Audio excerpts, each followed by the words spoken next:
चलिए आज आपको प्रकृति और मानव के बीच का ये संबंध बताते हैं कि प्रकृति किस हिसाब से अपने आप रूप लेती है, पेड़ बनाती है, पौधे बनाती है, उनको बड़ा करती है और इंसान विकास के नाम पर उनको काटता है। काटने का मंजर देखिए, ये दिल्ली कोटद्वार पौड़ी राष्ट्रीय राजमार्ग 534 पर है और इस पे सड़क चौड़ीकरण के लिए ये पेड़ों का कटान जारी है। आप इन पेड़ों की हालत देखिए कि इस समय अंधाधुंध पेड़ काटे जा रहे हैं और इसको सिर्फ इसलिए, महज इसलिए कि मुझे ट्रैफिक थोड़ा सा खुल के चलाना है, चाहे उसमें एक्सीडेंट ज़्यादा हो, चाहे उसमें कुछ भी हो, नुकसान कुछ भी हो। लेकिन अगर मैं कहूँ कि प्रकृति को अगर नुकसान पहुँचाया जा रहा है तो ये बहुत भयंकर है और उसके बाद जब कुछ होता है फिर इंसान रोता है। केदारनाथ त्रासदी होती है तो इंसान कहता है कि इसमें इंसान का क्या कसूर, भगवान ने ऐसा क्यों किया। लेकिन अगर मैं कहूँ कि बिल्कुल सही करता है, क्योंकि समय समय पर इंसान अपने को सर्वश्रेष्ठ मानता हुआ इस तरीके के कारनामे करता है जिनको देखकर आप, मैं, सभी को दुख होता होगा। मैं इस जगह पर पिछले कई सालों से रह रहा हूँ। इन पेड़ों को बनने में लगभग 30 से 35 साल लग जाते हैं। ये पेड़ जब बड़े होते हैं तो ये स्वच्छ हवा देते हैं।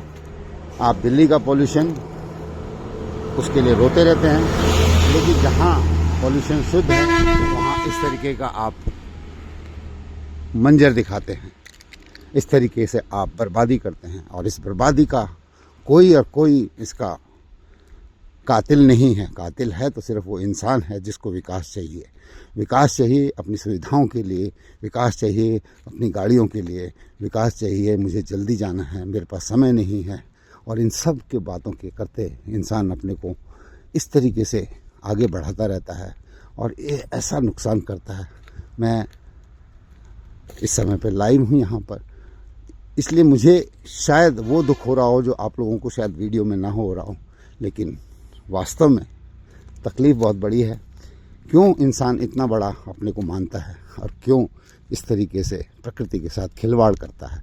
ये खिलवाड़ बाद में उसी तरीके से नुकसान करता चला जाता है। हज़ारों लाखों पेड़ कट रहे हैं इस समय पे यहाँ, इस पेड़, और जिनका कोई औचित्य नहीं है। सड़क चौड़ी है, मैं आपके सामने दिखा दूँ तो सड़क काफ़ी चौड़ी है।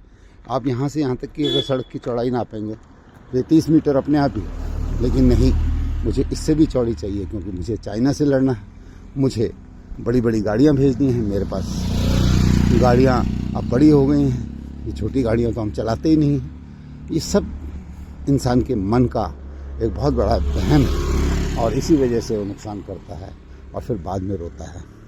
मैं गिरीश नौडियाल आपको इस दर्द भरी कहानी के साथ, जो कि पौड़ी राष्ट्रीय राजमार्ग 534 पर है, ये मेरा घर है और यहाँ मुझे बहुत तकलीफ़ होती है जब ऐसे इस तरीके के काम होते हैं। मैं यहाँ इसलिए आया था कि यहाँ शुद्ध हवा में रहेंगे, अच्छे पेड़ों के बीच में रहेंगे, लेकिन किस कदर पेड़ काटे गए ये मेरे सामने है और मेरे दुख की सीमा ऐसी तो नहीं है, लेकिन हाँ, आप लोगों के साथ शेयर करके मुझे ज़रूर अच्छा लगा। धन्यवाद।